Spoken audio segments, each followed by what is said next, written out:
Black Isle Studios, a division of Interplay.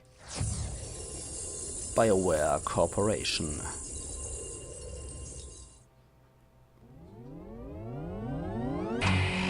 Wizards of the Coast. Der Fürst des Nordens wird vernichtet werden, doch noch mit seinem Tode zeugt er sterbliche Nachfahren, und Chaos wird sprießen, wo immer ihr Fuß den Boden berührt. Also sprach der weise Alaundo.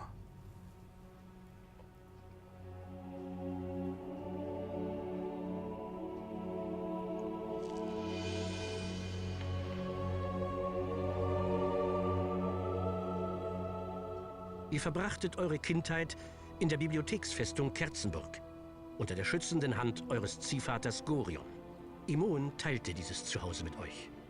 Sie war eine verwandte Seele, und ihre Vergangenheit war ebenso mysteriös wie eure eigene. Die Ermordung von Gorion brachte euch einige Antworten auf eure Fragen ein, denn sein Mörder Sarevok entpuppte sich als euer Bruder. Ihr und Sarevok wart das Erbe der Zeit der Klagen.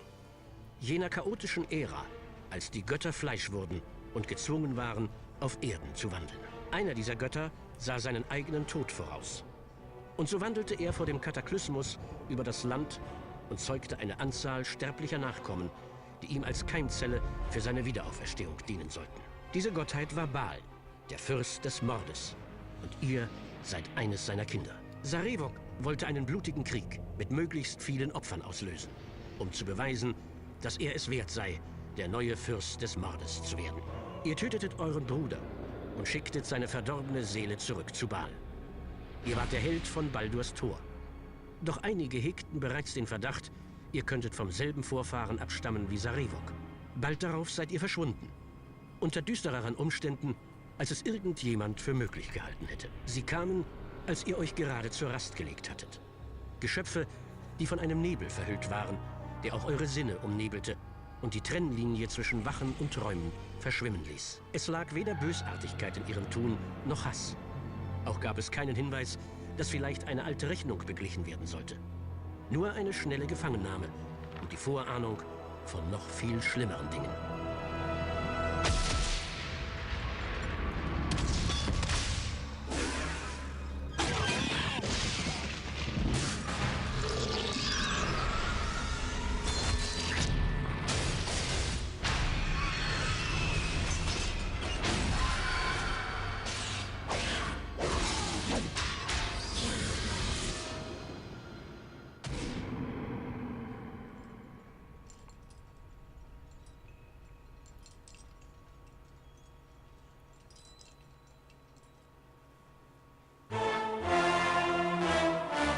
Und damit, hallo ihr liebe Leute, hier ist wieder der Yankee mit dem neuen Let's Play, und zwar Let's Play Baldur's Gate 2 Schatten von Amn auf Pelzig.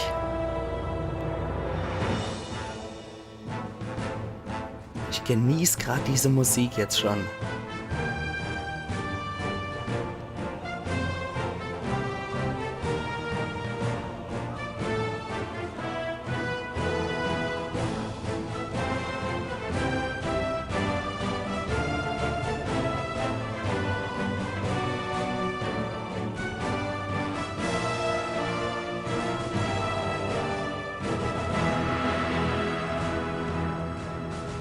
Herrlich, absolut herrlich. Ich gehe gerade mal in die Sound-Optionerei und mache hier ein Ticke leiser.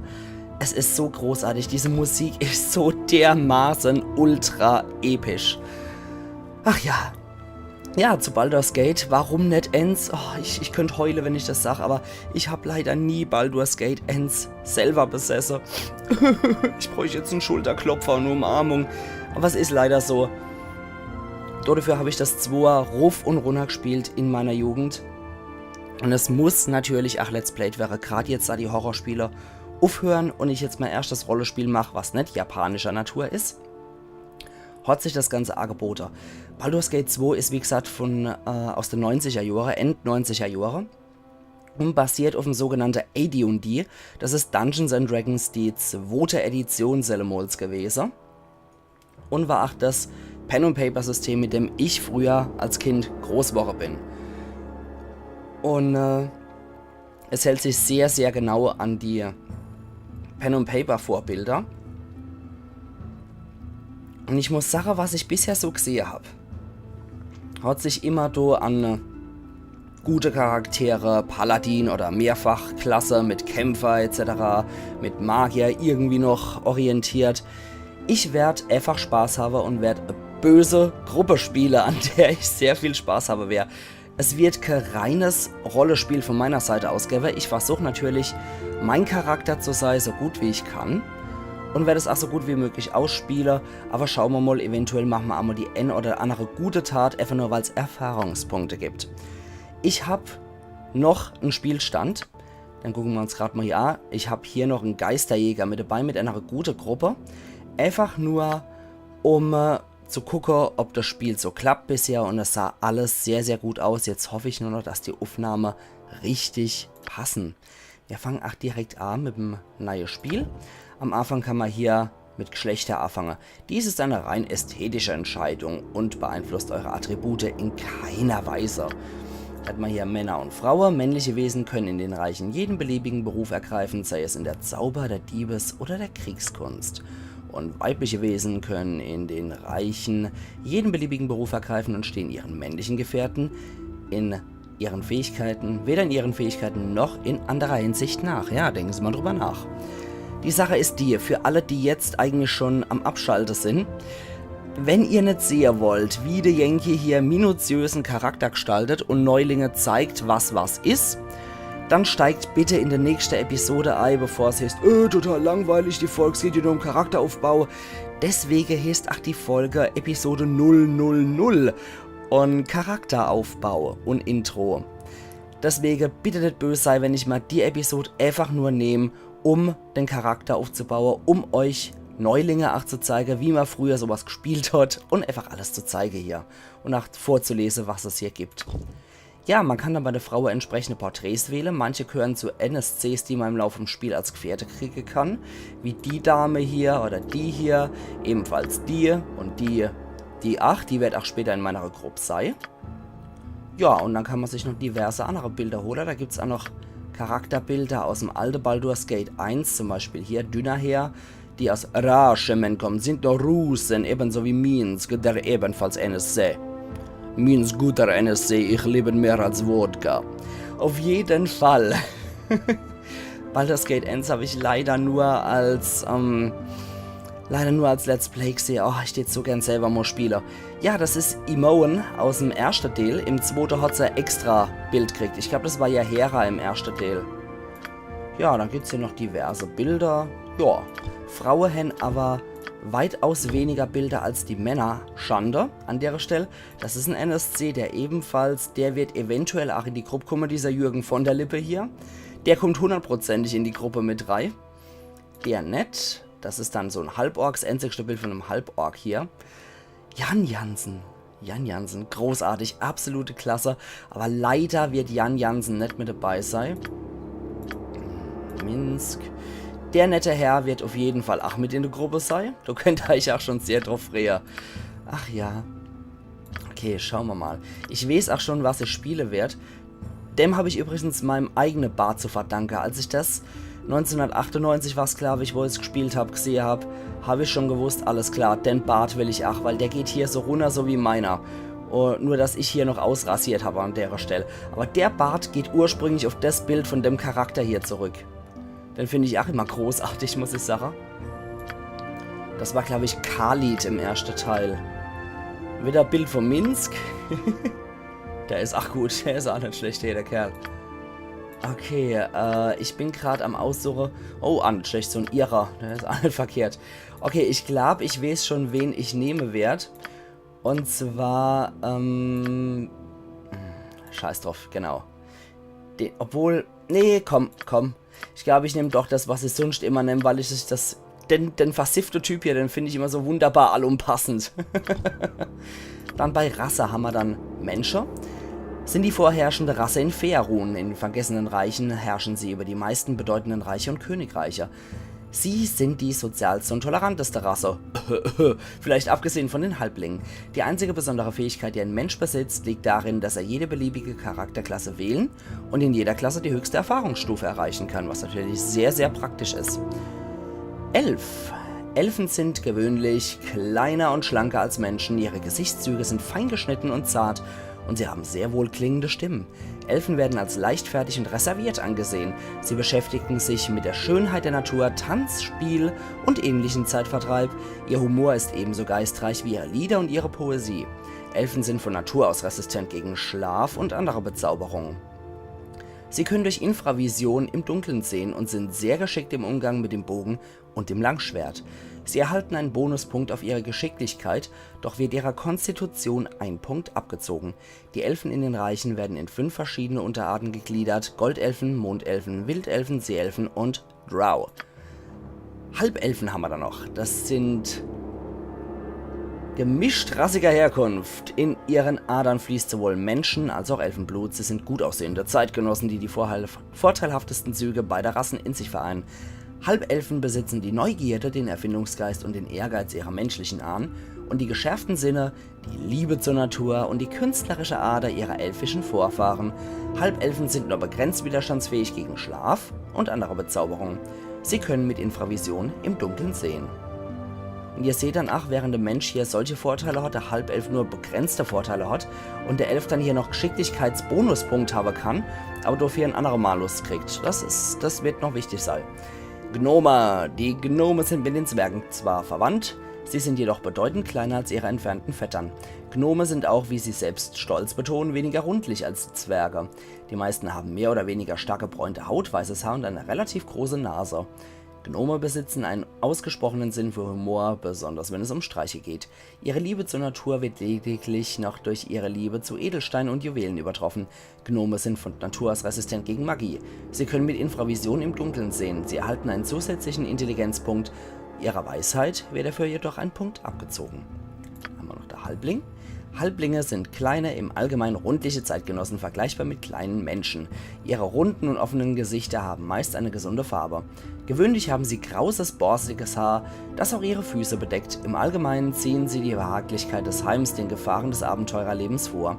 Sie lieben das bequeme Leben, derben Humor und selbstgesponnene Geschichten. Halblinge sind extrem widerstandsfähig gegen Gift und Magie. Sie sind Naturtalente im Umgang mit Schleudern und können in der Dunkelheit nur eingeschränkt sehen. Ihr Geschicklichkeitswert wird um 1 Punkt erhöht, ihr Stärkewert wird dagegen um 1 Punkt reduziert. Die Halblinge in den Reichen werden in 3 Rassen unterteilt: Haarfüße, Großkerle und Stämmige. Zwerge sind kurze, untersetzte Leute, die durch ihre Größe und Form leicht zu erkennen sind. Sie haben rote Bäckchen, dunkle Augen und dunkle Haare. Zwerge sind eigensinnig und wortkarg. Sie sind arbeitsam und haben nicht viel für Humor übrig. Sie mögen dunkles und helles Bier und Met, doch ihre größte Leidenschaft gilt dem Gold. Zwerge sind von Natur aus widerstandsfähig gegen Magie und Gift. Mithilfe ihrer Infravision können sie im Dunkeln sehen. Sie erhalten einen Zusatzpunkt auf ihre Konstitution, doch wird ihrem Charisma und Geschicklichkeitswert 1 Punkt abgezogen. Die Zwerge in den Reichen sind in 4 verschiedene Rassen gegliedert: Schildzwerge, Goldzwerge, Wildzwerge und Duergas. Halborg haben wir da noch. Halborgs sind die Kinder einer Vereinigung zwischen Mensch und Ork. Sie sind so groß gewachsen wie Menschen, aber etwas stämmiger und muskulöser. Ihre grünliche Hautfarbe, fliehende Stirn, hervorstehende Unterkiefer, riesigen Zähne und die struppige Körperbehaarung lassen wenig Zweifel an ihrer Herkunft aufkommen. In der Umgebung von Amn werden die Halborgs toleriert, da die Leute hier nicht, wie die im Norden, jahrhundertelang Krieg gegen die Orks führen mussten. Halborgs sind vor allem für ihre große Stärke bekannt. Und ja, ich habe zuerst gedacht, komm, nimmst einen Elf. Auf der anderen Seite, ich habe noch nie einen Halbling gespielt hier.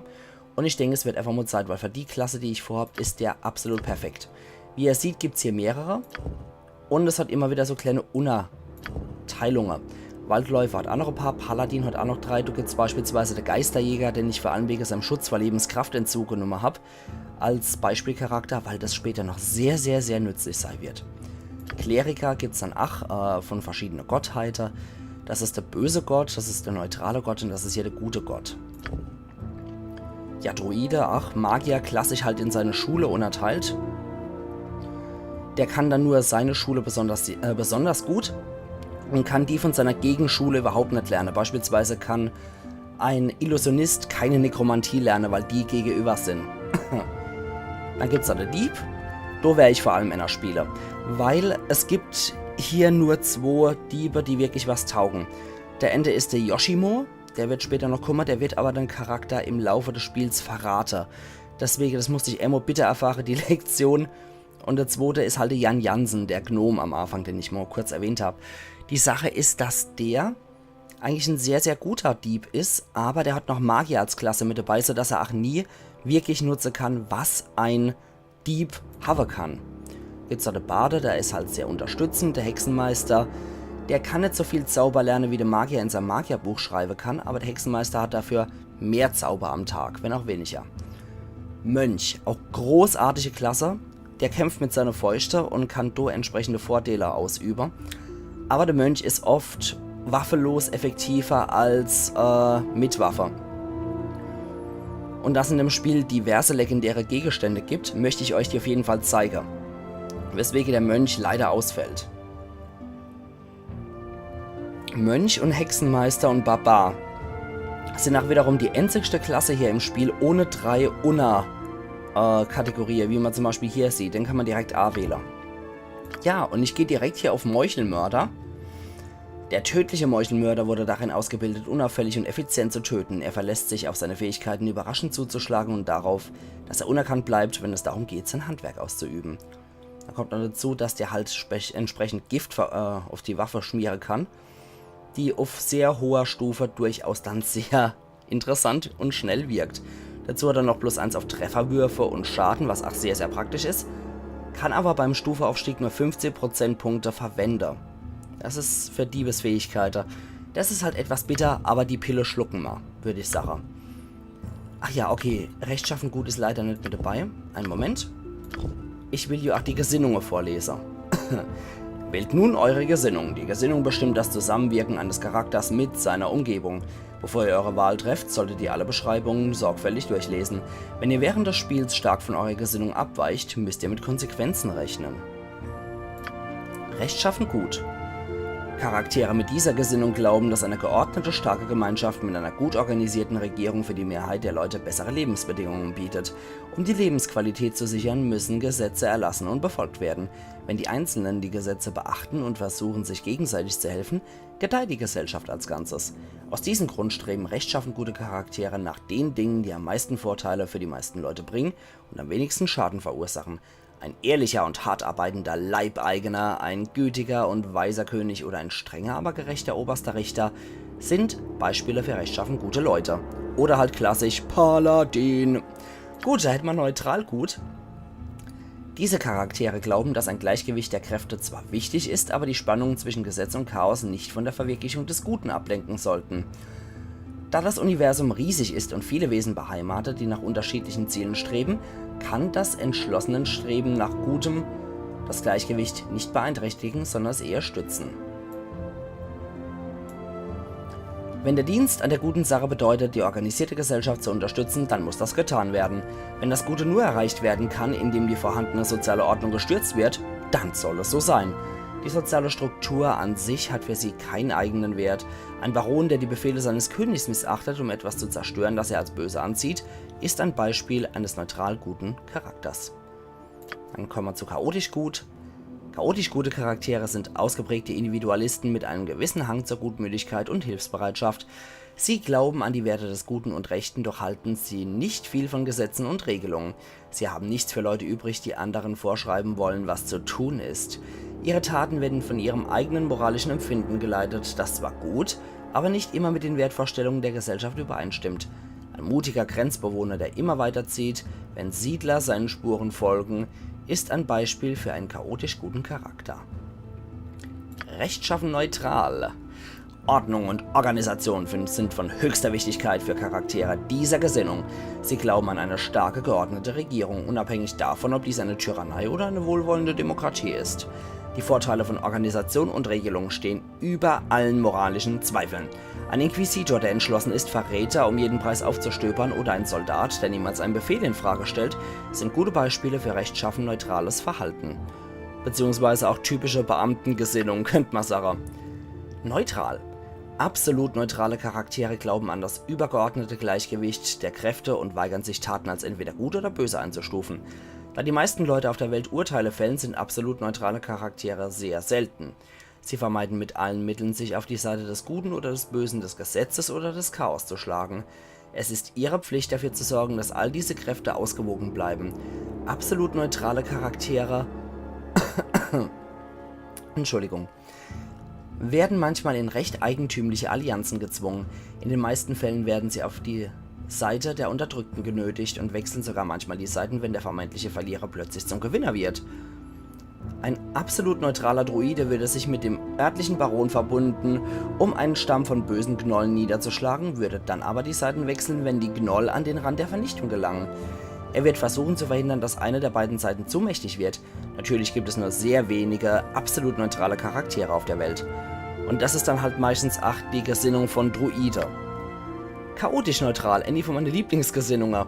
Chaotisch neutrale Charaktere glauben, dass nichts einer Ordnung unterliegt, auch nicht ihre eigenen Taten. Mit diesem Grundsatz neigen sie dazu, jeder Laune nachzugehen, die sie im jeweiligen Moment befällt. Gut und Böse spielen bei ihren Entscheidungen keine Rolle. Der Umgang mit chaotisch neutralen Charakteren ist sehr schwierig. Von solchen Charakteren weiß man, dass sie vergnügt und zu keinem ersichtlichen Zweck alles, was sie haben, auf eine Karte setzen und verspielen. Sie sind fast völlig unzuverlässig. Das einzig Berechenbare an ihnen ist ihre Unberechenbarkeit. Diese Gesinnung ist vermutlich am schwierigsten zu spielen. Irre und Verrückte tendieren zu chaotisch neutralem Verhalten. Rechtschaffen Böse, das ist auch eine sehr schöne Gesinnung. Diese Charaktere sehen ihren Lebenssinn darin, die Gesellschaft und ihre Gesetze zum eigenen Vorteil auszunutzen. Struktur und Rangordnung erheben jene, die würdig sind zu herrschen, und bieten eine klar definierte Hierarchie zwischen Herr und Diener. Aus diesem Grund unterstützen rechtschaffen böse Charaktere Gesetze und Gesellschaften, die ihre eigenen Zwecken dienlich sind. Wenn jemand aufgrund eines Gesetzes, das rechtschaffen bösen Charakteren dienlich ist, verletzt wird oder leidet, Pech gehabt.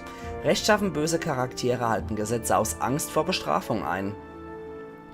Da sie gezwungen sein könnten, einen unvorteilhaften Vertrag oder Eid einzuhalten, den sie geleistet haben, sind rechtschaffen böse Charaktere gewöhnlich sehr vorsichtig, wenn es darum geht, ihr Wort zu geben. Wenn sie ihr Wort einmal gegeben haben, brechen sie es nur, wenn dies über einen legalen Weg im Rahmen der gültigen Gesetze möglich ist.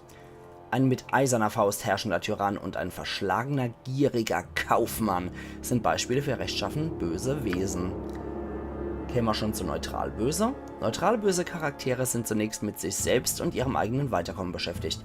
Mit anderen zusammenzuarbeiten oder ihren Weg auch allein zu gehen, ist ihnen gleichermaßen recht. Ihr einziges Interesse gilt ihrem eigenen Erfolg. Wenn ein Gewinn auf schnelle und einfache Art erzielt werden kann, ob legal Zweifel hat oder offensichtlich illegal, egal ob... Moment. Hier habe ich mich fett verlesen. Wenn ein Gewinn auf schnelle und einfache Art erzielt werden kann, ob legal, zweifelhaft oder offensichtlich illegal, werden sie diese nutzen. Obwohl neutral böse Charaktere nicht die Einstellung jeder für sich der chaotischen Charaktere teilen, haben sie keine Skrupel, ihre Freunde und Gefährten aus Eigennutz zu betrügen. Ihre Ergebenheit gilt der Macht und dem Geld, was sie sehr empfänglich für Bestechungen macht. Ein skrupelloser Söldner, ein gemeiner Dieb und ein Informant, der doppeltes Spiel betreibt und andere denunziert, um sich selbst zu schützen und zu bevorteilen, sind typische Beispiele für neutral böse Charaktere. Und das werde ich spielen. Dann zum Schluss noch die absolut üble Leute. Chaotisch böse. Diese Charaktere sind der Schrecken alles Guten und Organisierten. Chaotisch böse Charaktere werden vom Verlangen nach persönlicher Bereicherung und Vergnügen getrieben. Sie sehen nichts Falsches daran, sich mit allen Mitteln das zu nehmen, was sie wollen. Gesetze und Regierungen sind die Werkzeuge von Schwächlingen, die unfähig sind, sich selbst durchzuschlagen. Die Starken haben das Recht, sich zu nehmen, was sie wollen, und die Schwachen sind dazu da, ausgebeutet zu werden. Wenn sich chaotisch böse Charaktere zusammenschließen, dann nicht aus dem Wunsch heraus zusammenzuarbeiten, sondern mächtigen Feinden Widerstand zu leisten. Eine solche Gruppe kann nur durch einen starken Führer zusammengehalten werden, der fähig ist, seine Untergebenen Gehorsam aufzuzwingen. Da sein Führungsanspruch auf nackter Gewalt beruht, wird er beim ersten Anzeichen von Schwäche durch jeden anderen ersetzt, der ihm seine Position auf irgendeine Weise entreißen kann. Blutrünstige Freibeuter und Monster von geringer Intelligenz sind gute Beispiele für eine chaotisch böse Gesinnung. So, jetzt muss ich gerade mal gucken. Ich bin immer noch bei Kämpfer.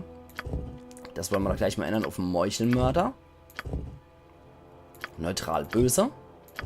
Und jetzt kommt das, was die meisten, die das Spiel kennen, wahrscheinlich nicht so besonders toll finden. Ich persönlich finde aber, das sollten wir hier zeigen und sollten wir hier ausspielen. Speichern wir mal.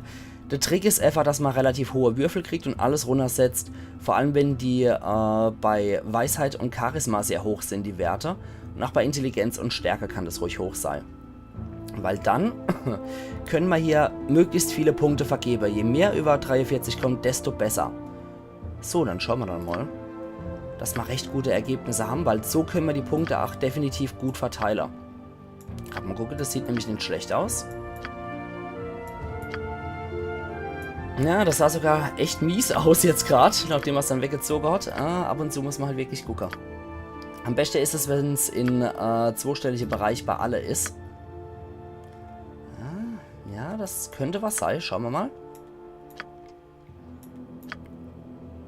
Bitte auch nicht wundern, wenn ihr das Geklicke von meiner Maus hört. Ich spiele es halt wirklich rein am PC. Oh, das sieht sehr, sehr gut aus. 47. Und da ich das halt rein am PC spiele, wird man wahrscheinlich ein paar Mal das Geklacker von der Tastatur auch hören. Also bitte ignoriere, ich mache das Ganze noch nicht so lang am PC. Ich mache hier die meiste Aufnahme tatsächlich immer noch an der PlayStation 4. Und dass ich jetzt überhaupt schon zwei... Oh, das ist auch sehr gut. Dass ich hier generell jetzt schon 2 PC-Let's Plays habe, macht mich schon etwas nervös, um ehrlich zu sein. Wissen ihr was? Ich schaue jetzt gerade mal rein, wie das funktioniert hier. Geschicklichkeit, wir händen zusätzliche Punkte durch unsere Rasse als Halbling. Deswegen pumpt man das mal rein. Konstitution kann auch nicht schade, viel zu haben. Ich pumpe das jetzt einfach mal hoch. Stärke 17, wie gesagt, es ist nicht 18 als maximal Standardwert möglich, sondern er kriegt einer weniger in Stärke, weil es ein Halbling ist, aber dafür einer mehr in Geschicklichkeit. So, da heißt, gucken wir mal. Es muss nicht der Klügste sein. Weisheit braucht er auch nicht so viel. Und später wird es einen Ring geben, der unser Charisma auf 18 setzt. Insofern finde ich, wir haben das Bestmögliche erreicht. Weisheit, gerade mal gucken. Urteilsfähigkeit und Verstand. Okay. Gedächtnis, Kombinations- und Lernfähigkeit. Okay. Dann packen wir vielleicht doch nochmal hier ein bisschen mehr Dora in die Sache, weil, ja, machen wir das relativ ausgewogen. Das passt schon so. Ich denke, der ist perfekt so, weil Charisma können wir später immer noch durch den Ring erhöhen. Das ist kein Problem. Fähigkeiten. So, seit Diebesfähigkeiten werden auch sehr wichtig sein. Deswegen packe ich jetzt hier schon mal Schlösser öffnen. Das ist sehr wichtige Fähigkeit. Ebenso wie Fallen finden, finde ich das sehr wichtige Fähigkeit. Die mache ich jetzt mal auf 80. Und der Rest würde ich, das ist, ja, im Schatten verborgen. Perfekt. Dann machen wir doch gerade hier die Reihe so. Weil Verstecken ist nicht so wichtig und Illusion entdecken ist eh absoluter Quark. Braucht man nie. Taschendiebstahl wäre ich auch nie Verwender. Okay, ich denke, da machen wir Kurzschwert. Das ist gut. Da wird es am Anfang ein paar ganz gute geben. Für später, für Legendäres werde ich dann noch in Langschwert skillen. Katana weiß ich auch schon, dass es ein sehr gutes gibt. Dann hätte ich den Knabe noch ganz gern im Kurzbogen geschult, weil ich da auf jeden Fall auch noch was sehr Schönes später finden werde im Laufe der Zeit. Und ich mag ihn ganz gerne im Einhänderkampfstil noch schulen. So, damit das Ganze noch ein bisschen besser ist. Da es ein Halbling ist, würde ich eventuell, auch wenn ich noch einen zweiten Fähigkeitspunkt vergeben kann, dann auch noch in Schleuderei setzen. Einfach nur aus Ambiente-Gründen. Okay, gerade nochmal gucken. Scheiße, habe ich jetzt nicht bedacht nochmal das Ganze. Okay, müssen wir halt nochmal neu skillen. Macht ja nix. Macht ja nix. Haben wir nochmal. Wir sind ja immer noch da. Alles klar, gut. Perfekt. Gerade mal gucken. Ne, es geht immer nur eine Fähigkeit. Also er kann immer nur einer von deinen Knödel hier reinsetzen. Mehr geht nicht. Der Dieb ist halt nicht so gut in Waffe, dass er wie ein Kämpfer bis zu 5 Punkte reinhauen könnte in eine Waffefähigkeit. Kurzbogen, genau. Und der Einhänderkampfstil. Wunderbar. Da müssen wir jetzt nur noch sein Aussehen bestimmen. Ich würde sagen, die Haare können wir so lassen. Der ist ein bisschen blass. Ja, dann machen wir ein bisschen gebräunter hier, den Herr, oder? Ja, das sieht kränklich aus. Das sieht aus, als hätte er die Gelbsucht. Das ist gebräunter, perfekt. 1A Proletenkruste. Und weil es ein Dieb ist, na, so grau ist nicht so gut. Ja, kriegt er ein Pechschwarz und dann dieses Lack- und Lederzeug hier.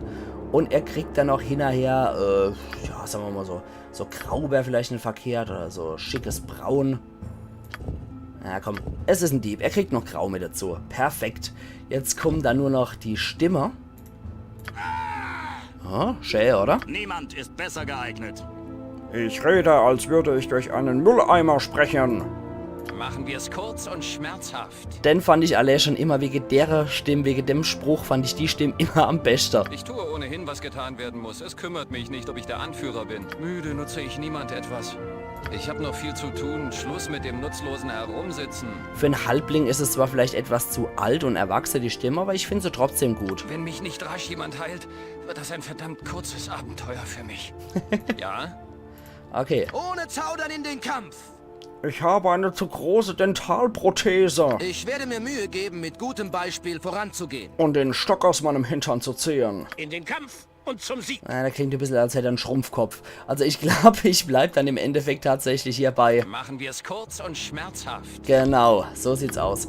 Jetzt kommt's auf den Namen an. Ich nenne ja am liebsten immer die originalen Namen, dass ich Link zum Beispiel Link nenne und nicht einfach Yankee benenne oder so. Und dass ich auch bei Terranigma Arc beibehalten habe. Jetzt ist halt die Frage, dieses Baalskind taucht nirgendwo in die Regelwerke von AD&D auf. Es gibt nur Romane über das Ganze. Und ihr habt es vielleicht auch gesehen, als ich den Spielstand geladen habe. Und zwar heißt unser Kumpel Abdel Adrian. Im Roman ist es halt ein menschlicher Kämpfer.